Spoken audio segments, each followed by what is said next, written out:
Mana Oq atirgullar klipida o'ynagan mana Umida Mirhamidovani Oq atirgullar bundan 7 yil oldin.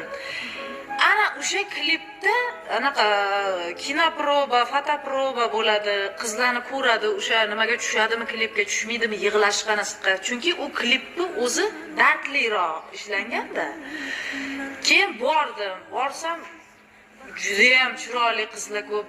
Men bir 13-chisi bo'lib bordim.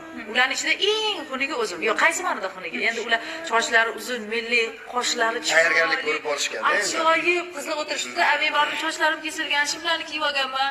Ana tatarkalarga o'xshab bordim men. Shunday bordim, sumkalarni ilib olganman. Restoramda keling dedi. Keyin menga aytdiki, o'tiring dedi. U qizlar endi malikada chiroyli shunaqa. Keyin kuling dedi. Nima dedim? Kuling dedi. Vah ha ha ha deb